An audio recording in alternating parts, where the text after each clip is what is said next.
Ng'embeera y'ebyobufuzi mu ggwanga ekyewuunyisa bangi olw'abannabyabufuzi ab'oludda oluvuganya gavumenti ababeera mu dduka ne bannamateeka wamu n'okuwakanya ebyava mu kulonda kati nga waliwo n'ebbago okujja ekkomo ku myaka gy'abakozi ba gavumenti bo bannaddiini nga beegattira mu mukago gwabwe gwa Interreligious Council bakangudde ku ddoboozi ku nsonga y'okuggyako ekkomo ku myaka eryayanjuddwa omubaka Kafeero Ssekitoleko mu Paalamenti Ssabbiiti ewedde. Ssaabasumba w'essaza ekkulu ery'e Kampala Dr. Cypriano Kizito Lwanga asomye ekiwandiiko kino ku lw'abannaddiini banne era ne bawa Paalamenti amagezi nti bwe bayakukola ennongoosereza yonna ku ssemateeka basooke n'ebyo ebirowoozo ebyava mu bannayuganda gye buvuddeko mu kifo ky'okusosoowaza ebirowoozo by'omuntu ssekinnoomu. We recommend that the Constitutional Review Commission be put in place to solicit the views and build consensus for more Ugandans on possible areas that require constitutional amendments. Further, we have heard and read about individual members of parliament, district councils and other interested groups calling for the lifting of age limits of the president and other public officers.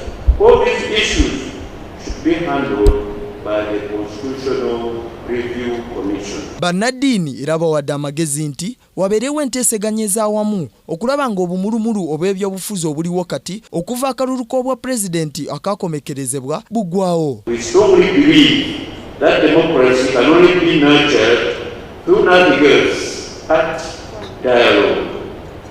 Because we are persuaded that dialogue can engender peaceful coexistence, national stability and development in our country. The Interreligious Council of Uganda and the Elder Forum of Uganda are proposing a national dialogue process.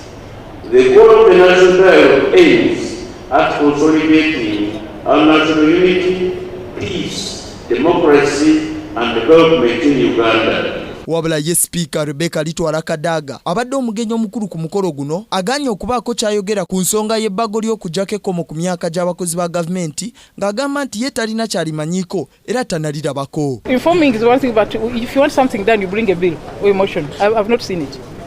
No, neither motion nor bill.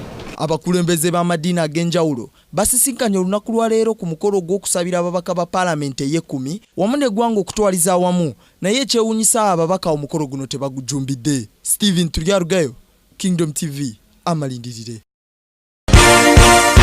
This is Kingdom TV.